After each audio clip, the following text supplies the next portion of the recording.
Today, we have Amber Bach-Gorman is the Assistant Director or the Coordinator of Clinical Services at NDSU Counseling Center. She's been with us for 15 years. She has a wealth of knowledge and experience to talk to us about this topic today. She specializes in treating mood and anxiety disorders, complex trauma, and transitional life concerns. So when you're not working with the counseling center, Amber, we all know that you are an avid dog lover, and you share with us your therapy dogs here on campus. So you can usually find her doing something dog related, whether that be volunteering with her registered therapy animals or competing in dog performance events. So with that, we have lots to talk about. I'm going to pass it on over to Amber for her to share with us. If you do have questions, you can pop those in the chat, and in the event that we do have time at the end, we can answer some questions for you then before closing out for the day. So welcome, Amber. Thank you, Emily. Yes, it was a big debate of whether I should, have a dog in the room today or not, but they're usually kind of attention hawks. So I decided to leave them at home. But hello, everyone, and thank you for joining us. I am going to apologize in advance for any technical difficulties that I caused. Emily and Shay have been working really hard with me, but it's been a while since I've done this. So I'm hoping everything goes smoothly. And I'm hoping you can all see the slide on the screen. I think we're a go on that. So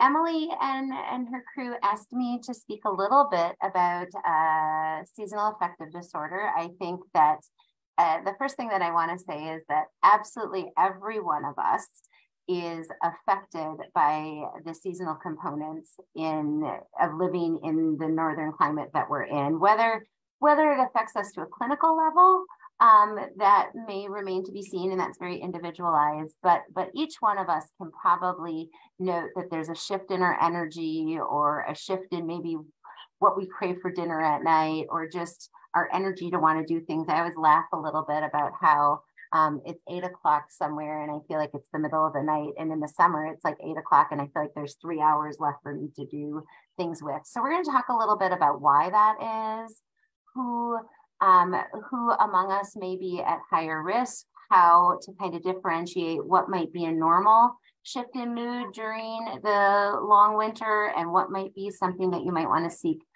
additional support for.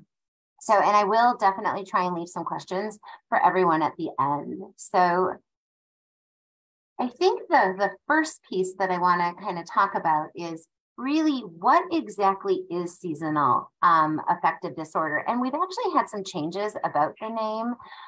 It's actually considered a specific type of mood disorder with a seasonal affective component, which for those of you that aren't trained in diagnostics, that really isn't going to matter much. But why I think it is important is because it is a clinical diagnosable condition for folks, along like major depressive disorder, along like generalized anxiety disorder, along like post-traumatic stress disorder. And the reason I think that this is important is that I think it is a experience that can often get minimized by individuals, and it can become very clinically severe if it is not really managed and supported and paid good attention to. With that, I think it's important to denote what SAD is not. SAD is not just the winter blues. We hear that a lot. I hear that from everybody. Well, I think I'm just down because it's the winter. There is actually a mental health experience, is what I guess I'm going to refer to it, that is called the winter blues. And what we know is that is often a time period post-holidays where people report that they're just not quite as energetic, they're just not feeling quite as active, they're a little less engaged, they might have some sleep disturbances. And what we know about that experience is it's actually our body's attempt to make up for the fact that during the holiday pattern, we usually have a shift in our schedules. Things are a little less routine. There's probably increased stress, even if it's positive. So for example, many of us enjoy seeing families. For some people, that's not always the most enjoyable, but whether it's enjoyable or it's not enjoyable, it is a shift or a change in our everyday pattern. And so our bodies naturally have a physiological response to that. And because of that, there are shifts in our biochemistry and in our brain chemistry. And so when that all gets done and we get back to the semester and we start that new routine about the second or third week into the semester, it is not atypical for people to say, I don't know, I've just kind of felt more down lately. And that is really a natural process of your body returning to homeostasis.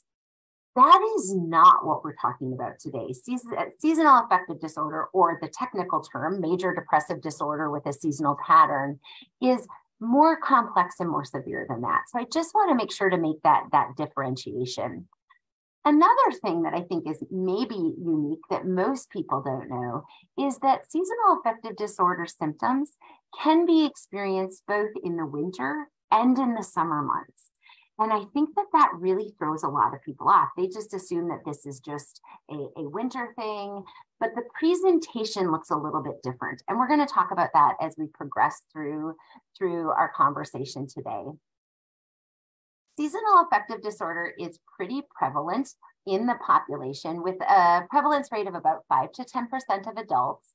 And the individuals that experience that, of the 5 to 10%, they experience it about 40% of the year, which is really tough for folks. And part of that, and I think that statistic is a little bit surprising to people, the reason that is the case is because it does occur also in the summer, but it oftentimes gets misidentified because of the difference in the presentation. And again, I'm going to talk about that in some slides to come. Now, what we know is that if you've been somebody who has had a pre-existing experience to a depressive episode, and this is something that I think is important for people to understand too. When you are diagnosed with major depression, there are specifiers of it can be a single episode, or it might be a reoccurrence of major depression symptoms. The reason that I think that this is important is because one of the things that we are always educating clients with here at the Counseling Center is that depression is a treatable illness. And just because you experience it once does not mean that means the rest of your life you're going to struggle with depression. So there is some definite protocols that we do as far as how we treat that depression, what might need medication, what may not need medication. And that's all very specific to what that individual person is presenting with. But what we do know about seasonal affective disorder is that the rate of having that or experiencing that is higher if you're somebody that in your history has had or experienced a major depressive episode previously. This is very similar to a lot of mood disorders. So for example, if you're somebody who's experiencing a pregnancy and are planning to give birth or have given birth, if you have a pre-existing experience to a depressive disorder or a pre-existing anxiety disorder, your likelihood or your prevalence or your rate of maybe experiencing like a postpartum depression does go up slightly. Now, the other caveat here is just because you've had depression doesn't mean you're necessarily going to experience seasonal affective depression. And it also doesn't mean that you're going to experience it every winter. Clients sometimes say, gosh, last winter was a real bugger for me, but this winter seems to be going fine. And part of that, again, is there's a lot of co-occurring things that can exist in here. I always say when we think about this from a research perspective, there's just a lot of confounding variables in the mix. And that is the case with any type of mood disorder or any type of anxiety disorder. The one thing that we do know is there does seem to be and I'm going to be specific in this word in using a sex component.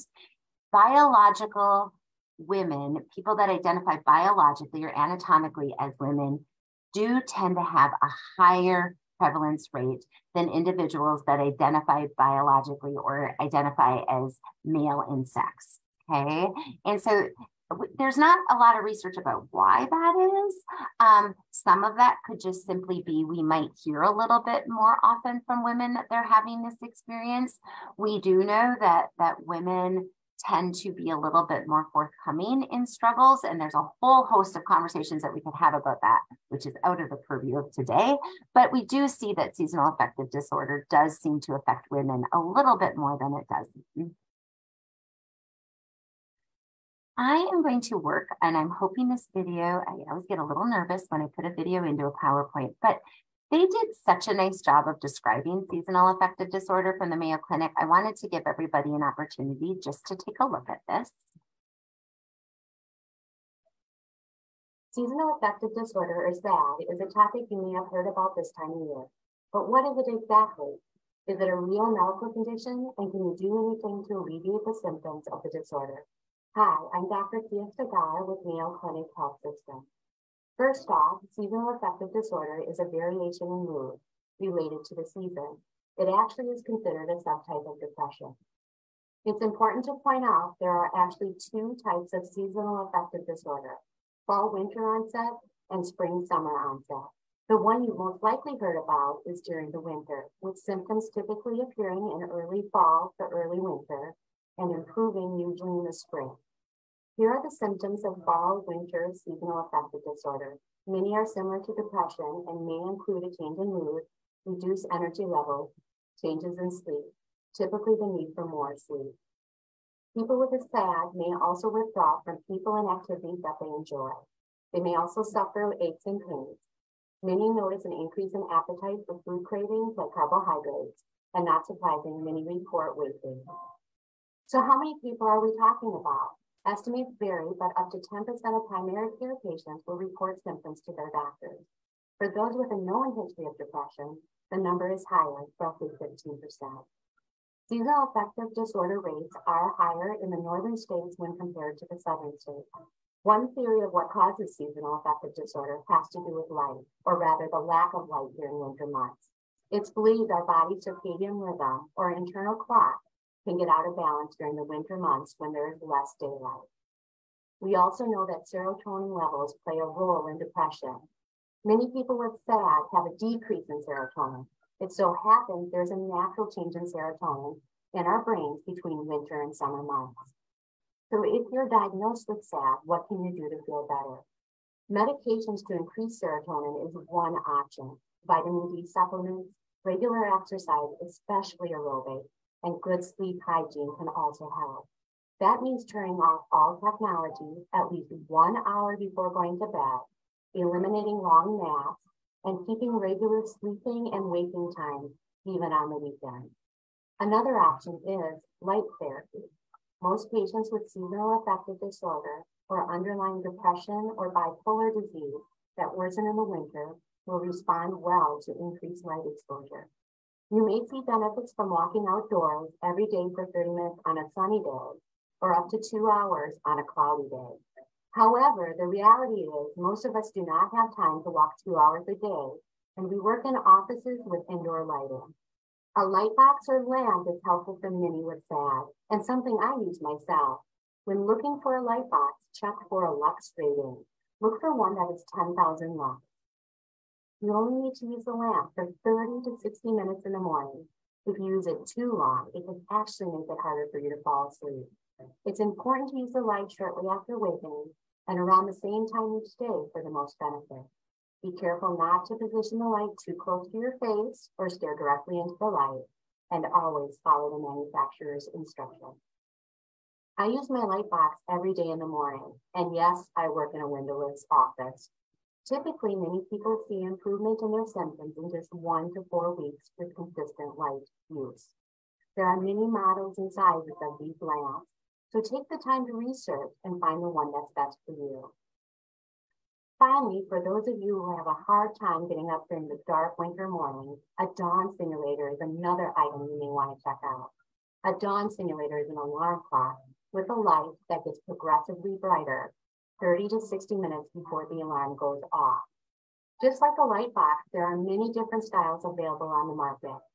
If your symptoms persist or worsen, please contact your primary care provider and talk to them openly about your concerns. They can help create a plan to make the long winter months a little bit brighter.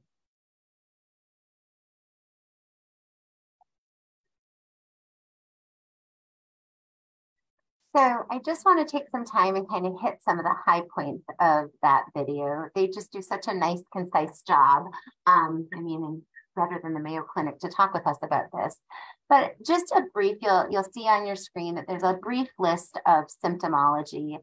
One of the things, last year, I went to a conference on working with new moms and postpartum depression and perinatal mood disorders. And one of the things that the psychiatric nurse practitioner talked about is that particularly in this region of the country, sometimes if we can talk with our providers about doing some specific supplementation, like vitamin D supplementation, that can also help. They didn't mention that in the video, but I'm going to talk about that a little bit later on as well. But some general, like classic symptoms of seasonal affective disorder tend to be losing interest in activities that you once enjoyed, having problems. We really see in the winter a difficulty with really a lot of, I just feel tired all the time.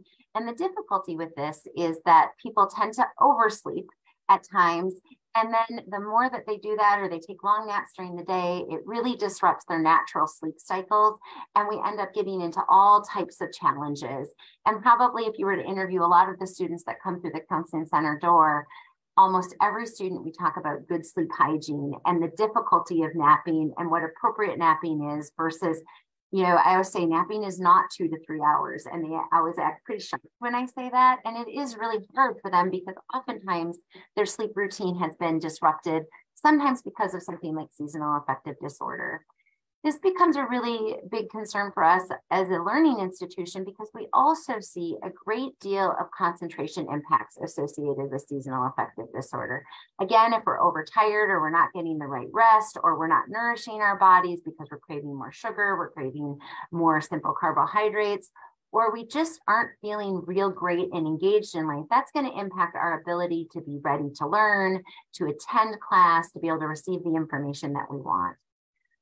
At its most severe level, it can include suicidal ideations. So often this will take on the presence of, I just don't see what the point is. It can be much more existential in nature. I do find that the suicidal thoughts that accompany occasionally with seasonal affective disorder are what brings a lot of students in. That's kind of like the warning sign that something is really amiss here. And so we always have to do a real thorough assessment of how severe those thoughts are and what is the best plan of action in those moments. I wanted to take a moment because, again, I think it's really surprising to people that seasonal affective disorder isn't just a winter time thing. It isn't just like 2 days ago when it was 40 below, but that we can also see this in the summer as well. And actually, at the counseling center, we've seen an increase in utilization rates over the summer months. And there's been times as clinicians, we've often said to each other, wow, our students just aren't doing well. I also see this pattern mimicked in the community in the summer. I'm hearing providers that are in the community say that their caseloads are much higher in the summer and that they're seeing a different presentation, and maybe they haven't really thought about that this is also associated with a seasonal affective component of an ongoing mood disorder. So one of the things that we see differently in summer onset is instead of more sleeping or a lack of energy, we actually see an increase in agitation, restlessness, a sense of anxiety. We can see a little bit more of aggressive behavior or violent behavior. We see a decrease in appetite, which can sometimes equate to a weight loss. But the components of this in the summertime that I really want to emphasize is this area of insomnia and agitation, because I think that when we experience that can feel really, really uncomfortable. I always describe agitation for people is, do you ever have periods where you feel like for whatever reason, it's just comfortable to be inside of your skin and that you're finding people annoying and you don't even know why? And my students will often say, yes. And I'm like, that is what we call agitation. It's also usually accompanied with some muscle tension, but more importantly, I would describe it as it just feels uncomfortable to be within myself. And that can be a really significant source of distress. Again, I'm not going to spend too much time highlighting that winter onset piece, because I do think that that is something that we're a little bit more familiar with. I have to laugh a bit as we talk about the craving of sugar and carbohydrates. I happen to know a component of the festival this weekend, which I'm going to talk about. There's a hot dish, like hot dish contest, or you can vote your favorite hot dish. I'm like, what more is a carbohydrate craving than good old Midwest hot dish? Again, I'm not going to spend too much time because I want to be mindful about time, about the age of onset. I've talked a lot about this, but again, that caveat that seasonal affective disorder is only diagnosed if the seasonal affective disturbances are more present than the non-seasonal episodes. You don't have to worry about that quite so much because you're not going to be doing the diagnosing. But if you're wondering why maybe when you talk with your primary care doctor, you're diagnosed with just major depressive disorder versus the seasonal component, it might be that what you're describing to them is that you're actually experiencing the mood disturbances more frequently and outside of that seasonal window. So what causes this? They talked about this a little bit in the video, but when we talk about the lower availability of serotonin and the increased levels of melatonin, I want to talk about that first bullet point a little bit. For some of you that are maybe not super familiar with how we think mood works in the world of our brain chemistry, serotonin is one of the brain's neurotransmitters and is thought to be responsible in part for overall feelings of well-being and happiness. Additionally, in a recent article in the Innovations in Clinical Neuroscience, it was reported that human skin might have the ability to actually generate serotonin, which may be stimulated by the exposure to sun. So you heard them talk about in the Mayo Clinic video that it's great if you can get out for an hour walk in the outdoors, and on cloudy days, 2-hour walks. But again, the feasibility of that is not always easy. So what is it that light therapy does? It actually produces potentially an opportunity for your skin to be able to take in the luxes. They talked about using 10,000 luxes and actually produce more serotonin. And the idea of it is the more serotonin available in our brain, the greater the likelihood a sense of well-being and happiness might incur. Another study found that people who suffer from SAD have slightly more serotonin transporters in winter months than in the summer, leaving less of the neurotransmitter available at the synapse. So I'm not going to get into the science about this, but basically what they're saying is that your brain is maybe working a little bit too fast, and you're transporting too much serotonin, and it's not leaving enough available in your blood to be able to utilize to stimulate well-being and happiness. We also have talked about the increased likelihood of melatonin. Melatonin is a hormone that helps to regulate sleep and wake cycles, and it is produced in higher levels in darkness. So one of the levels of melatonin will rise during winter months, which of course will cue us to be more tired and feel more fatigued. This can lead to things like oversleeping or lack of daytime energy. And people with SAD often will produce more levels of melatonin. Now, this can be problematic because there may be some people in this audience who also are using melatonin as a sleep supplement. And so that would be something that's really important to track. A lot of times we talk with students about using the benefit of a sleep tracker or a mood tracker, because all of that data can help us really begin to understand what might be going on, what might be a regular ongoing major depressive disorder, and what might be a seasonal affective disorder. Also, as I discussed about speaking with the psychiatric nurse practitioner, we know that people tend to have during winter months an underproduction of vitamin D. So this is when, and the recommendation that she made is that everybody in the Northern Hemisphere should be taking a vitamin D supplement. But I would encourage all of you, I'm not a physician, I can't make those recommendations, but that would be something that I would certainly encourage everybody to talk about with their primary care provider. If you're taking a multivitamin, make sure that that multivitamin has a vitamin D component to it.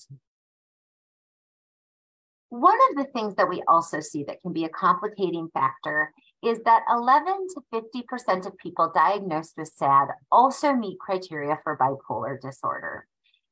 And if your bipolar disorder has seasonal implications, you are at higher risk of depression in the winter, and you're at higher risk of manic episodes during the summer months. So again, without trying to get too technical, because there's a lot of language that's around there about mental health, but what we see is that one of the differences between and what differentiates seasonal affective disorder and bipolar disorder is that in seasonal affective disorder, we may only see experiences of depression symptoms or mania during specific times of the year, where with bipolar disorder, we might see it happen, throughout the year. And we may not see a seasonal component to it. So you might, if you have a seasonal affective disorder, you may experience manic-like symptoms during the summer, but you only experience those symptoms during the summer. That would be then lead us to believe that you have a mood disorder with a seasonal component versus a more traditional bipolar disorder. But one of the things that we know is that there does tend to be an overlap of a seasonal mood disturbance, and that there's a higher incidence of that with individuals that have an ongoing or co-occurring disorder associated with bipolar.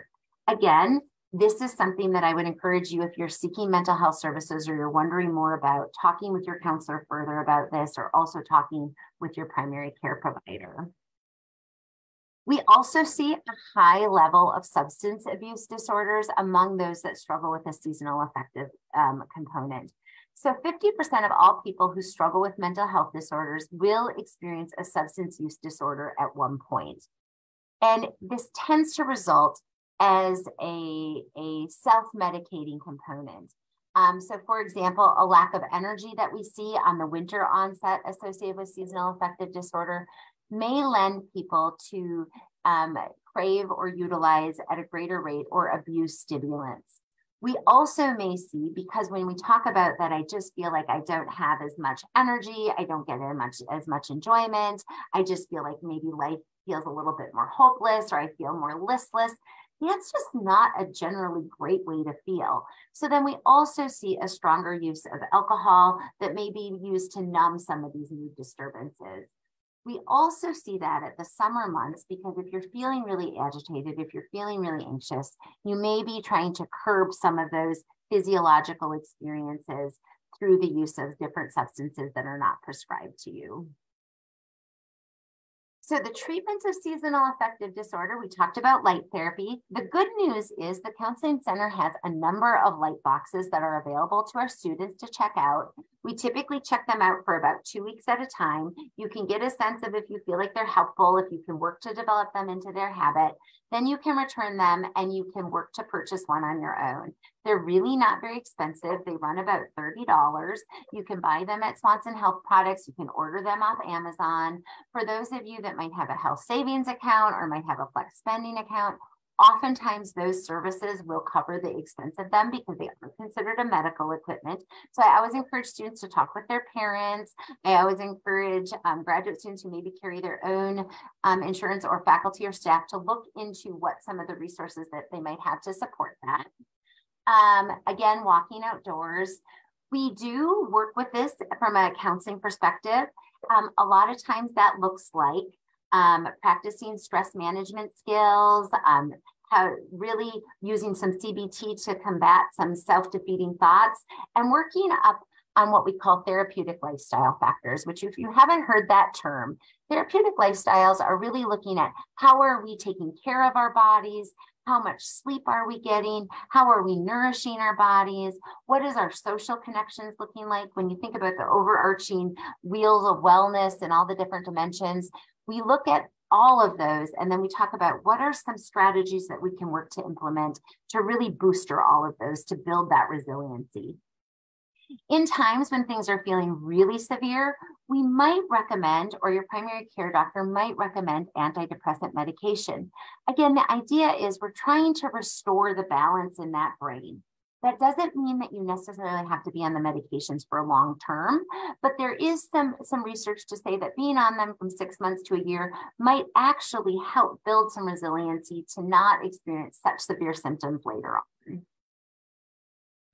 So some quick lifestyle strategies, because that's really my department. implementing a really good sleep schedule and routine, being consistent, right? This is the hard thing. I struggle with this myself, like being consistent with our routine, getting up and showering. I often will say to students, and I don't mean this in a difficult way, but I often say sometimes it doesn't matter if we don't feel like we want to do it. Energy begets energy. So motivation sometimes comes after you do the action, which is really counterintuitive because you hear people say, well, I'm just not very motivated to do that. Motivation sometimes is the benefit we get from taking an action. Going outside in nature, learning how to bundle up, taking advantage of some of the resources we have on campus, like being able to check out cross-country skis or going to one of the local skating rinks. Those are all things, and knowing that it's not just about being outside, but actually getting that light on your skin, being present in nature. We are communal beings just in general. So typically when people are out in nature, they report sometimes feeling better, thinking about how we nourish our bodies, working to connect and moving your bodies. And the last time I talked about that, tracking your mood. If you're really struggling, there's some great apps out there to do some mood tracking that can really help give you an idea of if there's a pattern to this. All of that data will be helpful to you, and all of that data will also be helpful to any provider that you might see. Local resources include some of the adventure rentals that we have over at the NDSU Wellness Center, cross-country skis, snowshoes, ice skates. You can find them all available on campus at the Wellness Center. The fees are located on there. A lot of the Fargo parks also have the availability to rent snowshoes and to rent ice skates and to rent cross-country skis at a really low cost. For psychotherapy services, the NDSU Counseling Center does work with seasonal affective disorder and depression, all of these components. It's available 12 months of the year. We also have the NDSU Community Services Clinic, which is available to faculty and staff and students over in Morrill Hall. For those of you that might be faculty and staff, you can utilize the EAP services for psychotherapy. And also we have a whole list of private practice referrals and community agencies. And if you're a faculty and staff and you're not sure where to go, you can certainly email me and I can provide you that list. And then I always encourage people to be in the know about the things that are going on.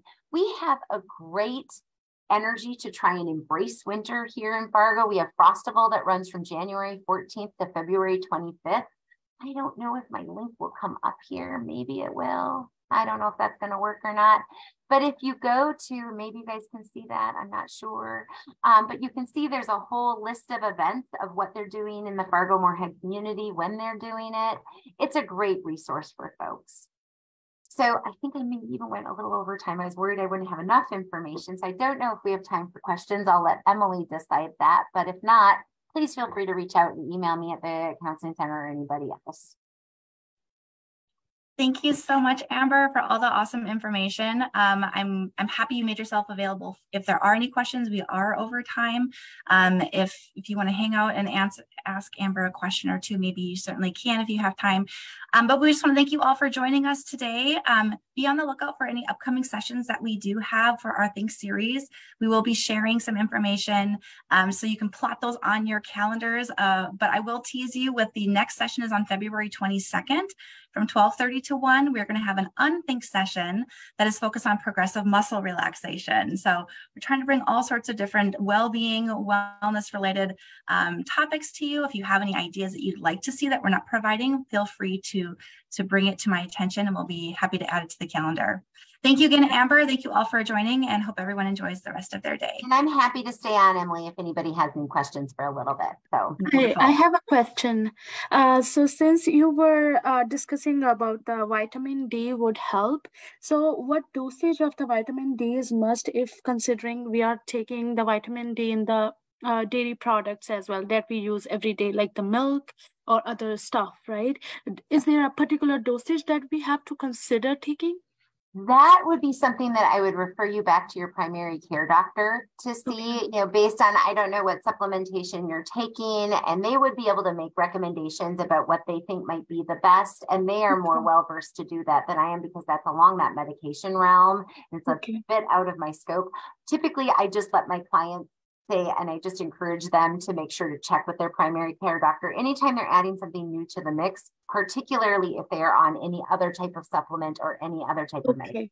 Okay, and just one last question, that is there any connection between the ADHD and the SAD? Like ADHD, attention disorder, like you're working on something, all of a sudden you come up with some other work and you're doing that work. Suddenly you come up with another work on the top of it. Like, is there any connection, do you think, with the seasonal depression?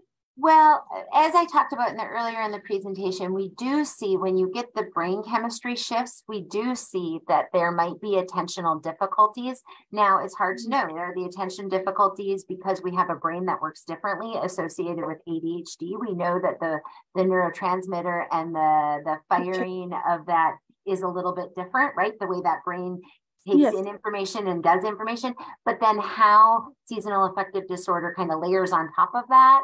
I'm sure there is a connection. What it is exactly, I can't speak of, but where you find one, where you find ADHD, you might find a higher rate of some seasonal components. Right. Thank you so much. Thank you. It was a great session. Thank you.